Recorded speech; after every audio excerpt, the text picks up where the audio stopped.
For parents listening who have a baby, do you find that your baby takes longer to feed than other babies you know?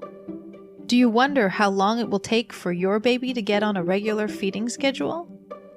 And for parents with a toddler, do you question what the best way to react is when she hits you?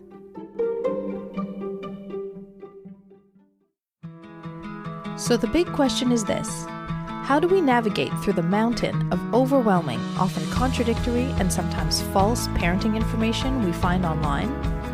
What parenting information should you believe and apply, and what should you reject? That is the big question, and in this podcast, we will help you understand what underlies your child's behavior and explain how to react in a way that favors your child's optimal development. I'm Alexandra Scherzer, and welcome to the Wise Parenting Podcast. This is part one of a series we are starting in which we will answer some pointed questions asked by parents. The answers are intended to be shorter and to the point, so that you can get an answer quickly for now and get a more detailed answer when you have more time. Our short answers in this series will help you feel more confident that you are making the best parenting choices, or they will help point you in a better direction when you feel at a loss about what to do. Once we've answered each question, we will direct you to specific episodes that you can listen to when you have more time and where you will find more in-depth explanations on the topic we're addressing. So let's begin. Here's the first question.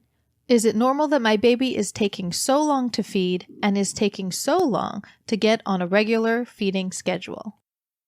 As long as there is no physical reason for your baby to take a great deal of time to feed, the answer is yes. It is normal. In fact, parents should expect variations in the frequency and the time an individual baby takes to feed. If you have a baby who takes a great deal of time to feed, or feeds at intervals and at lengths other than what you expected, then this answer is for you. For instance, your baby takes over an hour to finish her feeding, or she feeds quickly with long spans in between, or she feeds intermittently between bouts of sleeping, more so than other babies around you. Regardless of what you expected or what you witness around you, it's important that you respect that she is showing you who she is and that you follow her lead. We know that parenting a baby who has irregular feeding patterns can be more difficult than parenting a baby who feeds regularly. This is because it's so much easier to predict and adapt to your baby and organize your own schedule when you know when your baby will need to feed and how long she will take. So yes, it's normal. And yes, it's important that you feed your baby on demand and for as long as she needs, even if it's far more demanding on you than it is on other parents. Whether you have a baby who feeds quickly and regularly, or whether you have a baby who feeds slowly and or irregularly, the most important thing for you to know is that feeding on demand and giving it the time it takes is one of the essential contributors to establishing secure attachment. And in short, securely attached children grow up to be more independent, more intellectually curious, more confident, more sociable, and simply more pleasant to live with. Feeding on demand and in a way that satisfies your baby's needs, which means respecting who your baby is at birth, is essential to her establishing secure attachment. In fact, it may be hard to believe, but acknowledging and accepting who your baby is in terms of feeding is paramount in getting her and the family on the right track for harmonious family interactions and giving her the best shot at becoming her best self. Understanding who your baby is has a lot to do with recognizing and accepting the characteristics she was born with, her temperament. The way she feeds is part of her inborn temperament and is one of the three major factors that you can observe in order to understand who she is.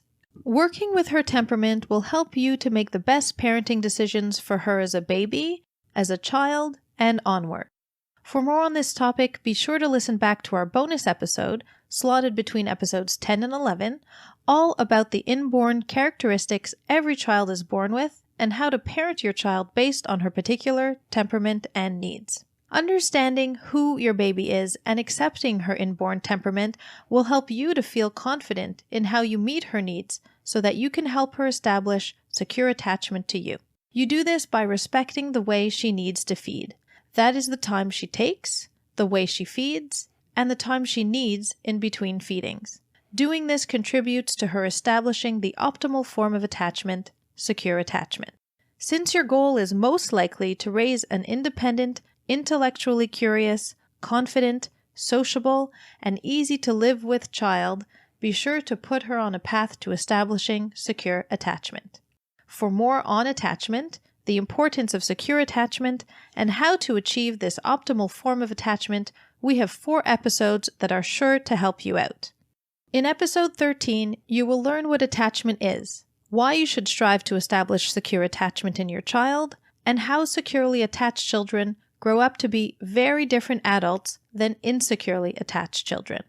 Next, in episode 22, you will hear about emotional availability, what it is, why it's important, and how it is related to secure attachment. And finally, episodes 16 and 17, you will hear about the crucial stages that your child will go through, starting with the first stage, which begins at birth. So now on to the second question for today. Is it okay if my toddler hits me? And what should I do? The short and clear answer is no, it's not okay. Sometimes parents who recognize why their toddler is so upset that he hits them, who empathize with his strong feelings, and who understand why he's hitting them, don't know how to handle this negative behavior and therefore let their toddler hit them. Many parents know this isn't right, but don't know what to do in the heat of the moment. Even if you empathize, you must not let him hit you. It's not okay. Other parents feel very strongly that their toddler shouldn't hit them, and their instinctive behavior is to yell, punish, or even hit back. You should not react punitively, especially not with hitting. So how should you respond? The first thing I'll say is that in a situation like this, know that you are modeling for him, showing him how to deal with his negative emotions. So if you let him hit you, you are showing him that if he gets overwhelmed by his emotions, it's okay to hit and be aggressive. If you react with great frustration and anger and you hit him, you are also showing him that the thing to do when you have negative emotions is to hit and be aggressive. So what should you do? Probably one of the most important things you should do is keep in mind that toddlerhood is the peak time in childhood aggressiveness. It is natural and normal for your child to occasionally be aggressive when he is a toddler. In fact, and I recognize that it may be difficult for you to view it through this lens when you are in the thick of it with your toddler, but his ability to be aggressive when appropriate is essential for him because it is the emotion that underlies competitiveness, drive, focus, and leadership. So you don't want to squelch his ability to express anger as an emotion. What you want him to do is to find suitable and acceptable ways to do so. He isn't a bad boy because he feels angry. These facts, of course, do not make it any easier for parents to deal with an angry, hitting, and screaming toddler. My answer is therefore that you should know how to prevent him from hitting you so that your message is clear to him. You want him to know that his emotions are valid, but the way he is expressing them is not. How you react when he's hitting you should not make him feel bad. It should not make him feel that he's a bad person. What should you do then? You should respond calmly and tell him firmly that he must not hit you with phrases like, "You must not hit Mummy," or "Don't hit. Tell me why you're so upset." And say this while putting yourself out of reach of his kicks, or holding his hands or feet gently, and I emphasize gently. Next, you should help him to try to use words to explain why he's hitting. Encourage him to express himself, or give him the words to try to express how he's feeling. For example, "I understand you're upset. Are you angry that I'm taking you away from your friends because we have to go home? Or, are you angry that I won't buy you that toy that you want?" Then tell him that you understand and what he could do the next time he feels that way instead of hitting you. You can say to him, "Tell Mommy." Say, "I'm so angry because," or say, "I really don't like it when," and insert what you think may be the problem. This both puts you in control and models the best reaction for him. I want to underline again that I know that this isn't easy. It isn't easy to remain calm and handle this kind of situation gently. Nevertheless, this is the reaction that will serve you best, in that it will decrease his need to hit you when he is upset, while maintaining his ability to feel and be aggressive in situations where it is called for when he's older. So you shouldn't punish, you shouldn't scold, and especially you should not hit back. Doing so may make him feel that he's a bad person to feel what he's feeling and have difficulties expressing himself when he feels angry.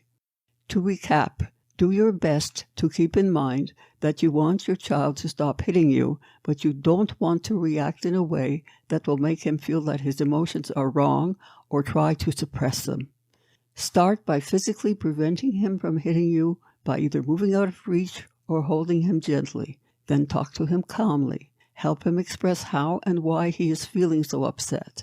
And when he has calmed down so that he can focus on what you're saying, help him to find other ways of expressing what he's feeling that made him hit you. As I said a couple of minutes ago, all of this is much easier said than done. It might be easier for you to do so if you remember that you are modeling for him what to do when he has negative emotions.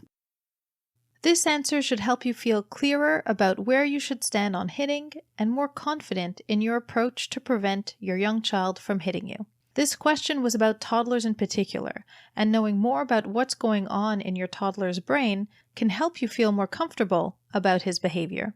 During toddlerhood, his brain is pushing him to assert himself, and this manifests itself in different ways. To learn more about what's going on in his brain and his behavior during toddlerhood, his second developmental stage, listen back to episode 18.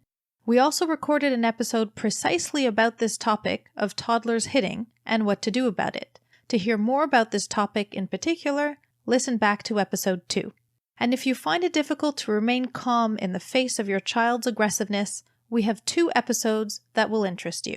These are episodes 11, where we discuss how punishing your young child affects him, and episode 22, where we give you concrete reasons why you find it more difficult to be sensitive to your young child's needs and what to do about it.